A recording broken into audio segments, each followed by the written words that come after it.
Father was telling me about your Stations of the Cross, and they came from a church, Mother of Sorrows in Philadelphia. Well, this is not the first time I'm in their presence, because I was a priest of Philadelphia, and I was in that church several times during my time in Philadelphia. Never would I thought, back then, quite a bit ago, 20 years ago, that I would have been in their presence in Cleveland.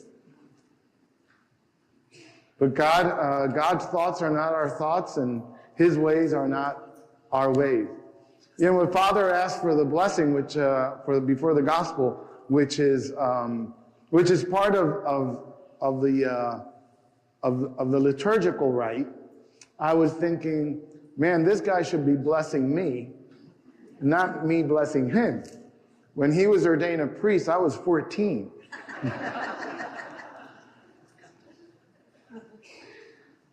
So it's wonderful to be here. When I was reading a little bit of your history, the thought that came to mind, at least in your most recent history, was a phrase. Man proposes and God disposes. Does that make sense? Man proposes and God disposes. So this parish community has been around for a long, long time. I think you're the second oldest parish in the Diocese of Cleveland. There was a parish that was older than that, but it's not around anymore. Down by the Flats, I think. St. Mary's by the Flats. So you're among the very, very, very, very, very, very veterans of the Diocese of the Church of Cleveland. And so much stuff happened here, right? In 171 years, right? Anybody here from that time? Yeah? Oh, there you go. People came and went, right? They came and went. They built the place. They worked with the place. They moved out. Other people moved in. All the while, for these 100 and something years, right, 71 years, people came here almost like an oasis in the desert, right? Searching, looking to quest their thirst for God. A thirst that at the end is placed deep within our soul. St. Augustine, after trying to calm his restlessness in all sorts of places, some of them not good, comes and understands that the human heart is made for God, and it will be restless until it finds its rest in God. And so hundreds of thousands of people over 171 years had been searching for that rest in God. Some of them are resting right next door, right? Right? I would assume, some of the founders of this parish, their monuments to history are still in your midst.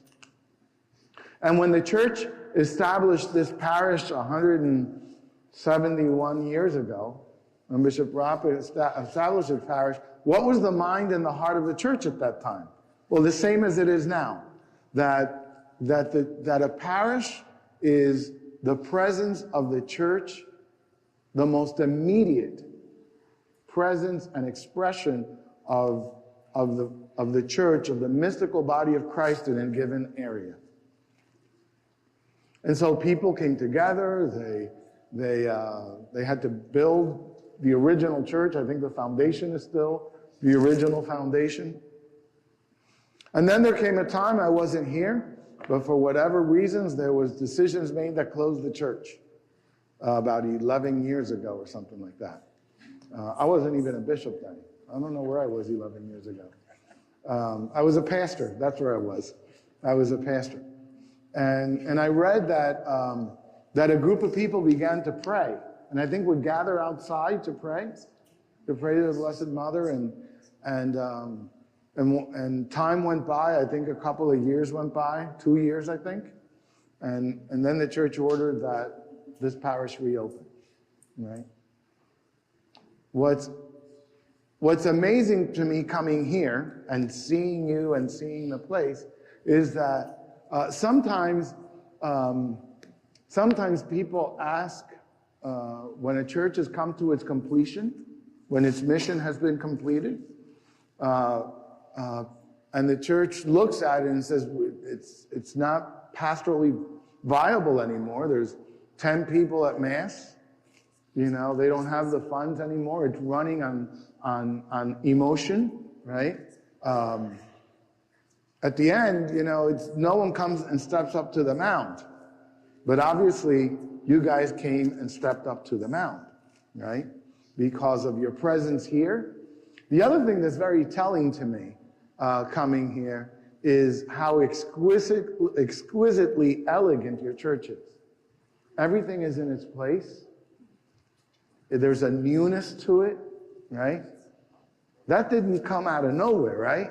That came out of your love and your care for your community. And also that of your pastor, who comes back here to the parish of his childhood.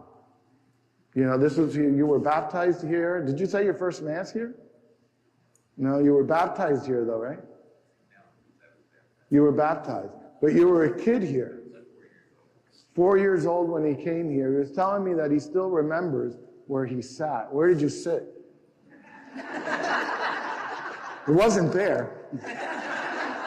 Back there somewhere. You know, and it was here that the Lord called him to the priesthood. You know, and I think he was telling me that he went from there to the rectory to see the Father and talk to him about his. And little did he know back then, right, as a kid, that one day he would be coming back to reopen and to reignite and to reimagine the church of his childhood that for one reason or another had closed, and then the church asked to reopen it, right? The fact is that it's not only about Father, it's about you, right? Because he couldn't do that alone. He couldn't do that alone. I know as a former, well, I'm not going to say a former pastor because I'm still a pastor. I'm just a pastor now of 185 parishes, but I was a pastor twice. And I was very conscious of the fact that while I was the one who signed the check, it wasn't my money. I wish it was, but it wasn't. Well, in one place, I'm glad it wasn't my money because we had none. You know, there was nothing to sign. But it was about the people that gathered, right? That gathered. My first pastorate, on the first weekend that I was there, I actually went back. That parish is 100 years old, and I went back about 3 weeks ago to celebrate their 100th anniversary. And my first weekend there, I said to them, listen, I need to tell you something. So let me tell you this out of the gate so that we're all on the same, you know, level playing field. I said to them, don't make the mistake of making this about me. I said to them, I came with the ring of a phone, and I will leave with the ring of a phone. That was a pretty interesting opening line, right? And I said, so just make sure that you don't make this about me. You know, at the time that parish was around for, I don't know, 80 years or something. And I says, I've been here 2 days, I said to them. I just arrived on Thursday. So, and I'll be here as long as the church disposes that I'm here. And I said to them at that same homily, I said, so if I ever come and have to ask you for a roof, understand something, that I'm your loudspeaker, because I personally don't need the roof. It says, actually, you need the roof, right? So when I went back 3 weeks ago, the first thing I said to them, how's your roof? Because they had to replace the roof, you know? And now I'm not only not a priest of Philadelphia anymore, and between Philadelphia and Cleveland, I was 5 years in New York. So I'm like 2 dioceses away. But I walk back to that place, and many of the people that were there when I was there are still there, right? Are still there. So we want to first of all thank Father for his courage, right, in coming back really into an empty building and having in some ways to reboot, reignite, reimagine, restart this community once again. And you see the fruit of it, right? So thank you so much, Father. Give him a round of applause.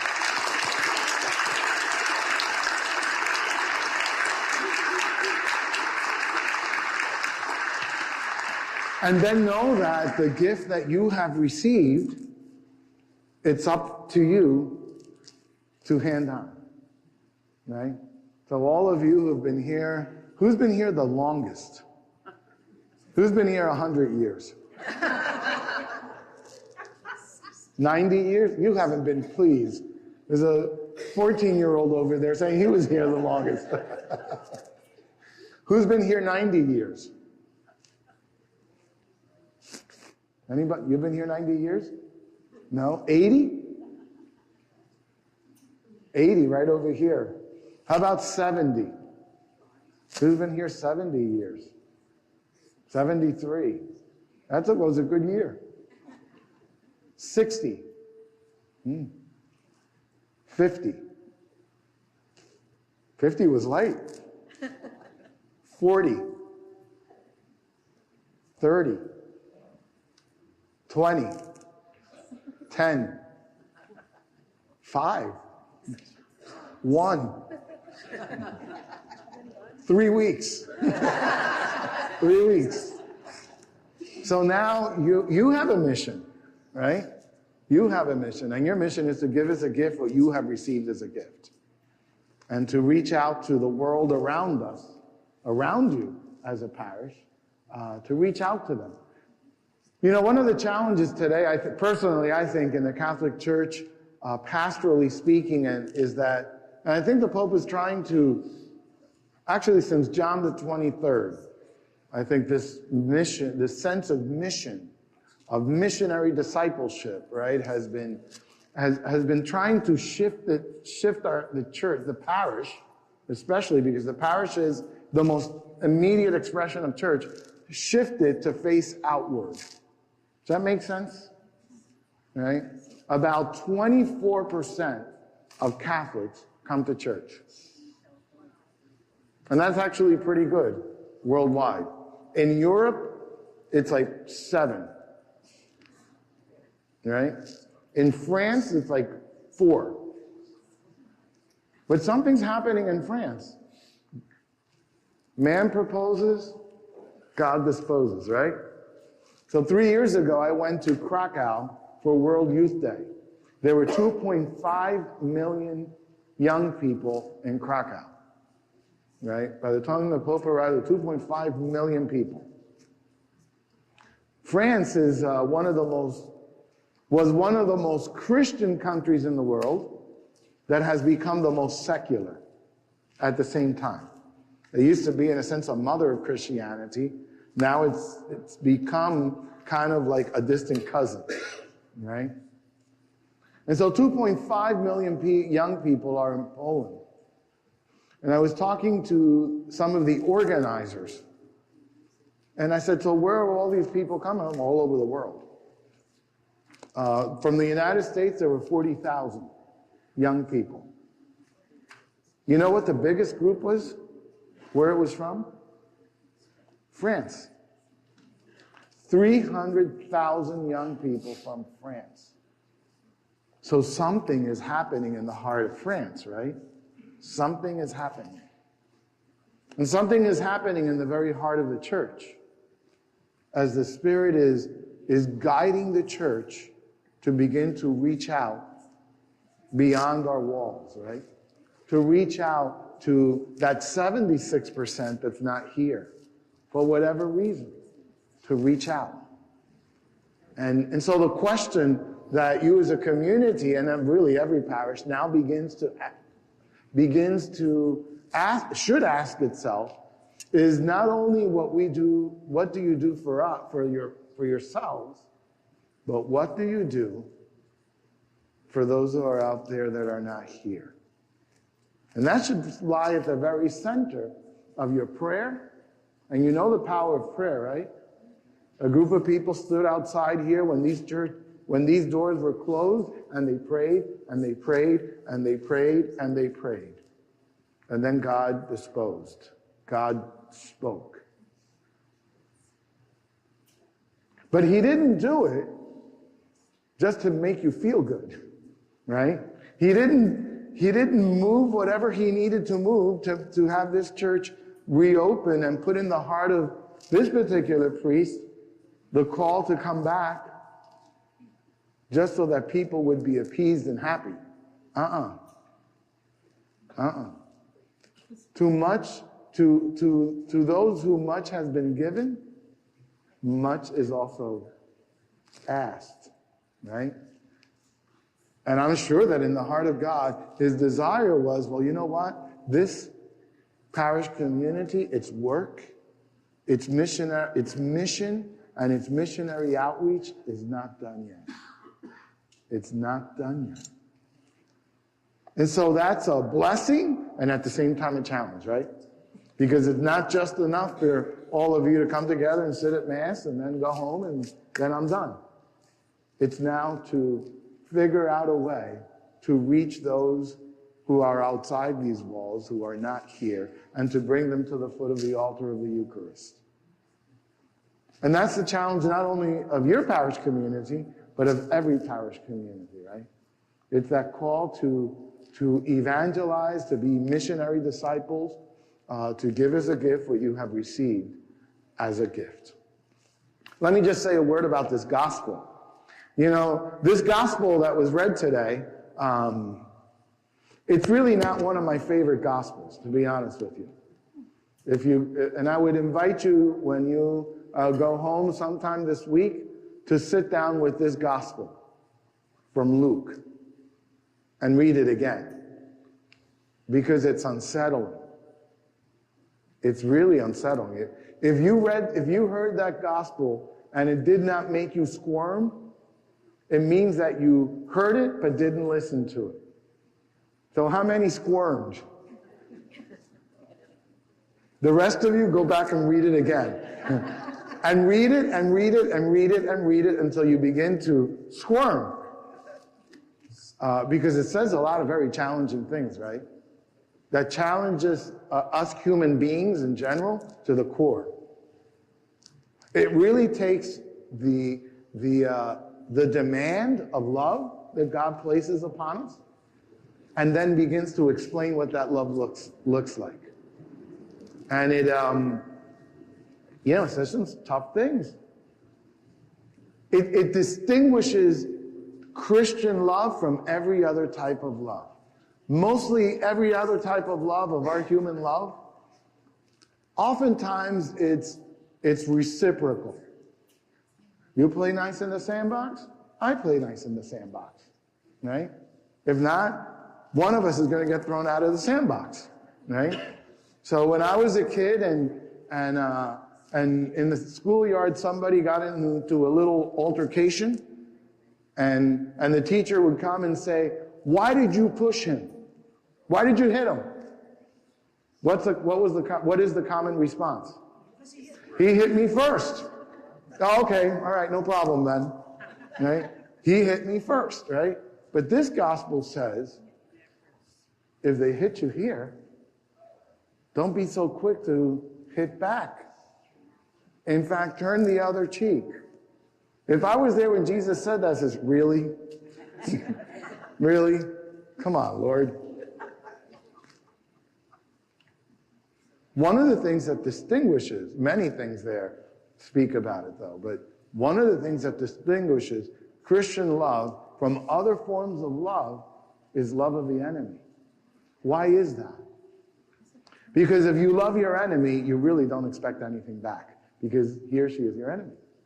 And that's what gets repeated throughout that gospel, right? When we give, if I somehow expect something back, even if it's a thank you, then it had strings attached. And see, the love of God is not like that. The love of God is absolute grace. Grace, right? It's free. God doesn't expect anything back. It's the love that you and I are called to mirror in our lives. It's the love that John the evangelist says in one of his letters. He says, he didn't say it exactly like this, but I would have said it this way. Let me get you guys straight, he says. It wasn't you who loved God first. It was God who loved you. And really doesn't expect anything in return. Doesn't expect anything in return. If not, that love would be conditioned. That love would be conditioned. And so Jesus teaches us in this gospel, well, what does that love look like? It's the love of enemies. It's turning the other cheek. If someone asks you for something, give it to them. That's tough. Because sometimes we have all sorts of reasons why we don't. But he says, don't analyze the situation. Just give it to them. And if they take your cloak, give them another one. That's another one. He says, really? He must have had a lot of Manischewitz wine that day, you know. So take some time with that gospel from Luke. All of us, including myself. And we who say that we're loving people, well, how does the way that I love match up to that? How does it match up? Does my love look like that? Where does it need to grow so that it will? Have a great evening.